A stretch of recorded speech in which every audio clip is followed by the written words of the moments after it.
played for England and Great Britain hockey for 18 years and played 294 caps over that time, so a very long career, and a career that I loved, and there was many highs and lows, and fortunate enough to play in all the tournaments, so 4 Olympic Games, 3 World Cups, 3 Commonwealth Games, I think 7 European Championships, so all those major tournaments, which was amazing, and we managed to win a fair few medals as well at those tournaments, and thankfully we got a couple of gold ones toward the ends of my career, where we won the European Championships in 2015 and also the Olympic Games gold medal in Rio 2016. We had the tournaments like the World Cups, Europeans and stuff like that in the years between, but the Olympics was always in the back of everyone's mind. It was always the thing that was the ultimate kind of thing that we were preparing for over that 4-year period, and there was so much that went into it, if I'm honest. There was all the physical training, so we would be on the pitch 5 times a week with the national team, also training and playing for our clubs as well. The physical stuff in the gym, lifting weights, doing all the speed and recovery, all of that kind of stuff, and that was a constant. And then there's so much preparation that we did outside of that, on our mental games, how to cope and deal with pressure, that kind of stuff. And we did lots of work with our nutritionist, lots of tactical stuff as well. But the majority of our work outside, off the pitch and on the pitch, to be fair, was understanding ourselves as individuals, but then also how we are as part of a team as well. The thing that you want is when you get to the Olympic Games, everybody knows their job, everybody knows what's expected of them, and so they can just go out and deliver that thing and not have to worry about anything else, because if every single member of the team does what their job is and what everybody else is expecting, then that's all we can ask, and that's exactly what happened in Rio. We all knew exactly what we had to do, and we went and delivered it, and that was really, really special for that to come together in that moment. I think defeat and failure, I think, is a constant for anybody, but particularly in sport, it's very black and white, or it can feel very black and white, because if you go to a tournament and you don't win, whatever kind of tournament it is, that is defeat. And there are some things that we put in place to kind of deal with those things. A really good story was when we lost the semi-final of the London Olympic Games, and it was just like a morgue. We were going there to try and win gold, and we lost that semi-final, which meant we now no longer could. We wanted to allow ourselves to feel that defeat and feel the disappointment and the sadness and frustration, any kind of emotion that we were feeling. You need to allow ourselves to feel those things, but then there comes a point in time where you have to move on and move forward, and I think that's probably one of the really great things about sport, is that there's, more often than not, there's always another game or another tournament. And so, being able to know when that line is and go, right, now we look forward to the next game.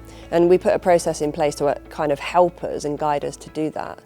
But then there's also the bigger concept of what is failure and what is defeat. And almost, for the London Olympics and the Rio Olympics, we had a much bigger purpose for our team. It wasn't just about winning. Our vision for Rio was to be the difference, create history, inspire the future.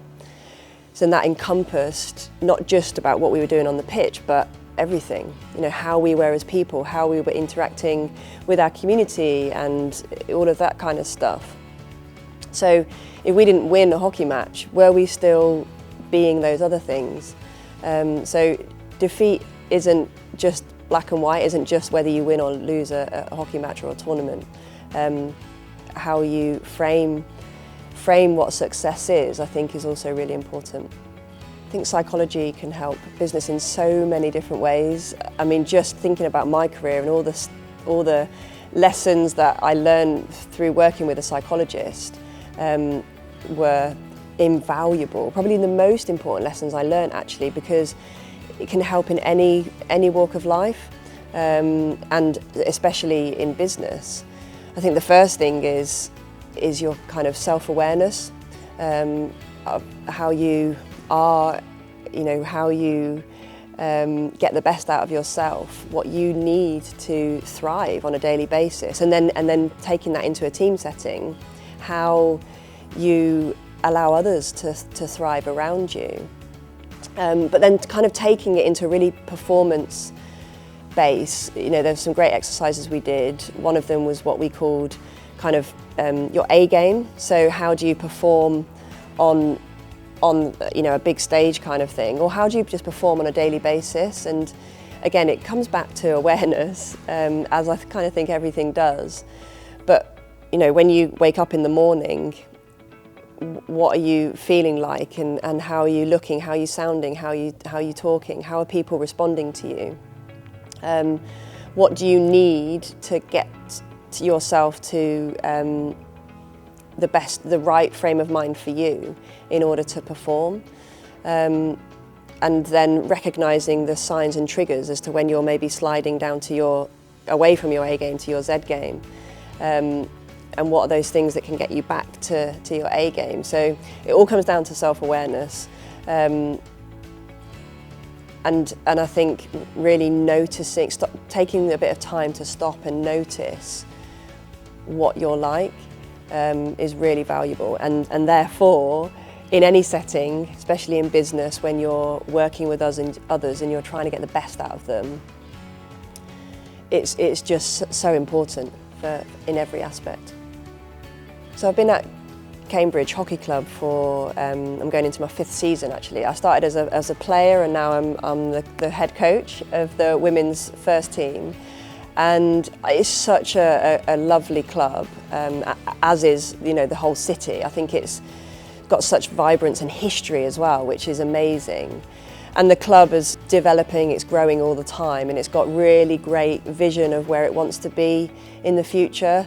And that's not just kind of about an elite level, it's not just about providing top quality hockey, it's also about providing a community, it's about being incredibly inclusive. I think there's lots of great stuff going on.